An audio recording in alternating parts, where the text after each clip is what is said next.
بسم اللہ الرحمن الرحیم۔ قرآن پاک میں ہے خذ العفو، یعنی درگزر کرنے کی عادت رکھو، بھلائی کا حکم کیا کرو اور جاہلوں سے منہ موڑ لیا کرو۔ اگر شیطان کی طرف سے کوئی وسوسہ آ جائے تو اللہ تعالیٰ سننے والے جاننے والے سے پناہ طلب کر لیا کرو۔ اور جگہ فرمایا ادفع باللتی آخر تک، برائی کو بھلائی سے ٹال دو۔ ہم ان کے بیانات کو خوب جانتے ہیں۔ کہا کرو کہ خدایا شیطان کے وسوسوں اور ان کے حاضری سے ہم تیری پناہ چاہتے ہیں۔ اور جگہ ارشاد ہوتا ہے ادفع باللتی ہی احسن، یعنی بھلائی کے ساتھ دفع کرو تم میں اور جس دوسرے شخص میں عداوت ہوگی وہ ایسا ہو جائے گا جیسے دلی دوست۔ یہ کام صبر کرنے والوں اور نصیب داروں کا ہے۔ جب شیطانی وسوسہ آ جائے تو اللہ تعالیٰ سننے والے جاننے والے سے پناہ چاہو۔ یعنی اللہ تعالیٰ نے قرآن پاک میں فرمایا ہے کہ جب کوئی تمہارے ساتھ تمہارا دشمن ہو، اس کے ساتھ تم اچھا سلوک کرو گے تو وہ تمہارا دشمن تمہارا دوست بن جائے گا۔ لیکن شیطان دشمن کے بارے میں اللہ تعالیٰ نے فرمایا جب یہ تمہیں وسوسے ڈالتا ہے تو میری پناہ طلب کر لیا کرو، کہہ دیا کرو اعوذ باللہ من الشیطان الرجیم بسم اللہ الرحمن الرحیم۔ تو اللہ تعالیٰ نے یہ قرآن پاک میں 3 آیتیں نازل کی جن کا یہ ترجمہ کیا ہے۔ یہ 3 آیتیں ہیں اور اس معنی کی کوئی اور آیت نہیں۔ اللہ تعالیٰ نے ان آیتوں میں حکم فرمایا ہے کہ انسانوں میں سے جو تمہاری دشمنی کرے اس کی دشمنی کا تو علاج ہے، اس کی دشمنی کا علاج تو یہ ہے کہ اس کے ساتھ سلوک کو احسان کرو تاکہ انصاف پسند طبیعت خود اسے شرمندہ کرے اور وہ تمہاری دشمنی سے نہ صرف باز رہے بلکہ تمہارا بہترین دوست بن جائے۔ اور شیاطین کی دشمنی سے محفوظ رہنے کے لیے اس نے اپنی پناہ پکڑنی سکھائی۔ شیاطین سے محفوظ رہنے کے لیے اللہ تعالیٰ نے فرمایا کہ تم میری پناہ پکڑو، یہ کہو کہ اللہ ہمیں اس سے محفوظ رکھے، کیونکہ یہ پلید دشمن سلوک اور احسان سے بھی قبضے میں نہیں آتا۔ انسانی دشمن تو احسان اور نیکی سے قبضے میں آ جاتا ہے لیکن شیطان نہیں آتا۔ اس سے تو انسان کی تباہی اور بربادی میں بھی مزہ آتا ہے اور اس کی پرانی عداوت بابا آدم علیہ السلام کے وقت سے ہے۔ قرآن فرماتا ہے بنی آدم دیکھو کہیں شیطان تمہیں بھی بہکا نہ دے جس طرح تمہارے ماں باپ کو بہکا کر جنت سے نکلوا دیا۔ اور جگہ فرمایا کہ شیطان تمہارا دشمن ہے، اسے دشمن ہی سمجھو، اس کی جماعت کی تو یہی آرزو ہے کہ تم جہنمی ہو جاؤ۔ اور جگہ فرمایا کیا تم اس شیطان کی اور اس کی اولاد کی دوستی کرتے ہو مجھے چھوڑ کر؟ وہ تمہارا دشمن ہے، یاد رکھو ظالموں کے لیے برا بدلہ ہے۔ یہی ہے شیطان جس نے قسم کھا کر ہمارے باپ حضرت آدم علیہ السلام سے کہا تھا کہ میں تمہارا خیر خواہ ہوں، تو آپ خیال کر لیجئے کہ ہمارے ساتھ اس کا کیا معاملہ ہوگا۔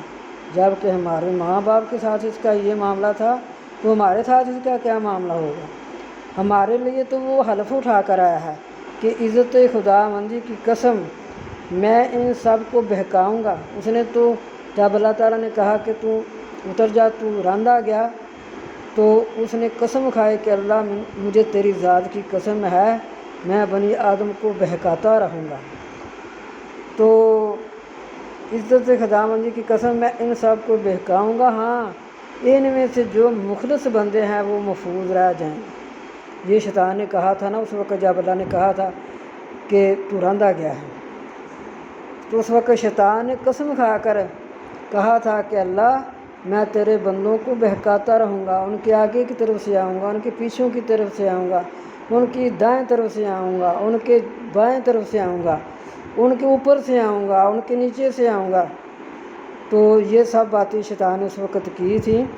تو اللہ تعالیٰ فرما رہے ہیں کہ پھر اس کے بہکاوے میں نہ آؤ، اس وقت جب تمہیں یہ کوئی غلط راستہ بتاتا ہے، وسوسے سے ڈالتا ہے، تم میری پناہ طلب کر لیا کرو۔ اس وقت یہ کہہ دیا کرو، اللہ تعالیٰ نے ہمیں یہ سکھا دیا ہے، فاستعذ باللہ من الشیطان الرجیم، جب قرآن پاک کی تلاوت کرو، یعنی فَإِذَا قَرَأْتَ الْقُرْآنَ فَاسْتَعِذْ بِاللَّهِ مِنَ الشَّيْطَانِ الرَّجِيمِ، جب قرآن پاک کی تلاوت کرو تو اللہ تعالیٰ سے پناہ طلب کر لیا کرو شیطان راندے ہوئے سے۔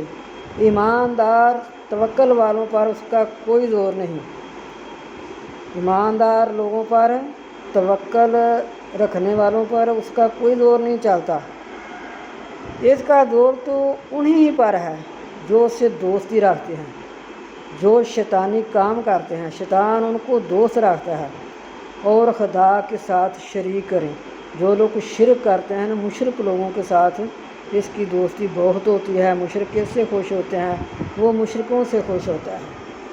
تو اس لیے جب بھی کوئی وسوسہ آئے تو اس وقت اللہ تعالیٰ کی پناہ مانگ لینی چاہیے، یا جب ہمیں غصہ بھی آتا ہے نا تب بھی ہمیں یہ اس وقت کہہ لینا اعوذ باللہ من الشیطان الرجیم، تو اسی وقت غصہ بھی ٹھنڈا ہو جاتا ہے اور انسان بڑے گناہوں سے بچ جاتا ہے، گالی گلوچ سے اور اپنا بڑے گناہ سے بچ جاتا ہے۔